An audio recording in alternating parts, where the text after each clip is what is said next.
Hi, we're ready for chapter 9 of Series of Unfortunate Events. And the last thing that happened is that they were getting ready for the play. They had found out what Count Olaf's plan was the whole time, which was to marry Violet in order to get their parents' fortune. And all of a sudden, Sunny was missing. And so they just got through talking to Count Olaf about it. And here's chapter 9. Yes, Count Olaf continued, it certainly is strange to find a missing child, and one so small and so helpless. Where is Sunny? Violet said. What have you done to her? Count Olaf continued to speak as if he had not heard Violet, but then again, one sees strange things every day. In fact, if you two orphans follow me out to the backyard, I think we'll see something rather unusual out there too. The Baudelaire children didn't say anything but followed Count Olaf through the house and out the back door. Violet looked around the small, scraggly yard in which she had not been since she and Klaus had been forced to chop wood. The pile of logs they had made was still lying there untouched, as if Count Olaf had merely made them chop logs for his own amusement, rather for any purpose that actually needed. Violet shivered, still in her nightgown, but as she gazed here and there, she saw nothing unusual. You're just not looking in the right place, Count Olaf said. For children who read so much, you two are remarkably unintelligent.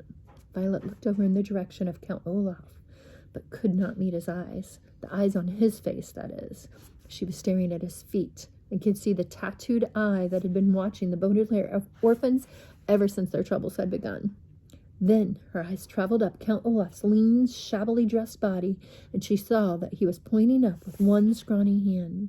She followed his gesture and found herself looking at the forbidden tower. It was made of dirty stone, with only one lone window, and just barely visible in the window was what looked to be a bird cage. Oh no, Klaus said, scared. And then Violet looked again, and it was a bird cage, and dangling from the tower window like a flag in the wind. But inside of the cage was not a bird. It was a very small and very frightened Sunny. When Violet looked closely, she could see that there was a large piece of tape across her sister's mouth and ropes around her body. She was absolutely trapped. Let her go! She is nothing to you. She's just an infant. Well now, Count Olaf said, sitting on the stump, if you really want me to let her go, then I will.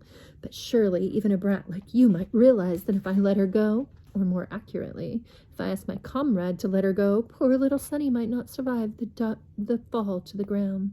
That's a 30-foot tower, which is a very long way for a very little person to fall, even when she's inside a cage. But if you insist, I'll let her go. No, don't let her go, Klaus said. Violet looked into Count Olaf's eyes and into the small parcel that was her sister hanging from the top of the tower. She pictured Sunny toppling from the tower and onto the ground, pictured her sister's last thoughts being ones of sheer terror. Please, she said to Count Olaf. She could feel that tears were about to come to her eyes. She's just a baby. We'll do anything. Just whatever you do. Please don't harm her. Anything? Count Olaf said, his eyebrows raising. He leaned in toward Violet and he gazed into her eyes. Anything, would you? Like, for instance, would you consider marrying me during tonight's performance? Violet stared at him. She had this odd feeling in her stomach as if she were the one being thrown from the great height. The really frightening thing about Olaf, she realized that he was very smart. He wasn't merely unsavory. He wasn't just a brute. He was actually kind of clever. While you were busy reading books and making accusations, I had one of my quietest, sneakiest assistants skulk into your bedroom and steal little Sunny away. She's perfectly safe for now, but I considered her to be stuck behind a stubborn little mule. Our sister is not stuck, Klaus said. A stubborn mule, Count Olaf exclaimed, does not move in the direction its owner wants it to, and that way it's just like you children who insist on mucking up my plans. Any animal owner will tell you that a stubborn mule will move in the proper direction if there's a carrot in front of it and a stick behind it. And it will move toward the carrot because it wants the reward of food, and away from the stick because it does not want the punishment of pain.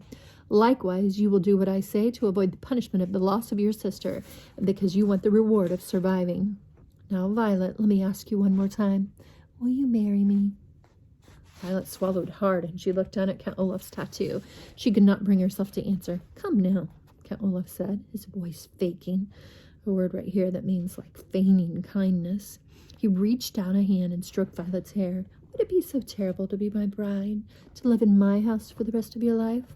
You're such a lovely little girl, and after the marriage I wouldn't dispose of you like your brother and sister. Violet imagined sleeping beside Count Olaf and waking up each morning to look at that terrible man, and she pictured wandering around the house trying to avoid him all day and cooking for his terrible friends at night, perhaps every night for the entire rest of her life. But when she looked up at her helpless sister and knew exactly what she had to do. If you let Sonny go, I will marry you. I will let Sonny go after tomorrow's night's performance. In the meantime, she will remain in the tower for safekeeping. And as a warning, I will tell you that my assistants will stand guard at the door to the tower staircase, in case you're getting any ideas of rescue. You're a terrible man, Klaus said. But Count Olaf just smiled. Maybe. I could be a terrible man, but I have been able to concoct a foolproof way of getting your fortune, which is more than you've been able to do. And with that, I began to stride toward the house. Remember that, orphans. You may have read more books than I have, but it didn't help you gain the upper hand in this situation. Now give me that book which you gave such grand ideas, and do the chores assigned to you. Klaus sighed and relinquished, a word here that means gave to, the book of nuptial law. He began to follow Count Olaf into the house, but Violet stayed still as a statue.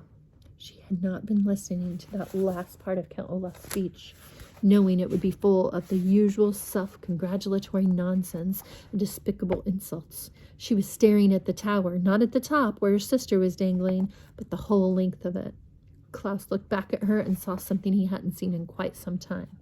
To those who hadn't been around Violet long, nothing would have seemed unusual, but those who knew her well knew that when she tied up her hair in a ribbon to keep it out of her eyes, it meant that the gears and the levers of her inventing brain were whirring at top speed. Remember when we talked about inventors, and I said that the number one reason people invent things is whenever they need something. They're trying to find a solution to a problem. So if she put her hair up and Klaus knows that that means that she's about to invent something, it's because she wants to do something. She has a need for it. So what do you think she's going to invent? Let's see, what are her problems right now? What would she be spending time to invent? The problem is Sonny is trapped somewhere high up in a tower that they're not allowed to go to. And that if she doesn't marry Count Olaf, then they are threatening to hurt Sonny. So her problem really is that she needs to rescue Sonny before she's forced to marry Count Olaf, and all the money her parents left them would have to go to Count Olaf. So what kind of invention could she make to save and rescue Sonny? I guess we'll find out later. Bye, guys.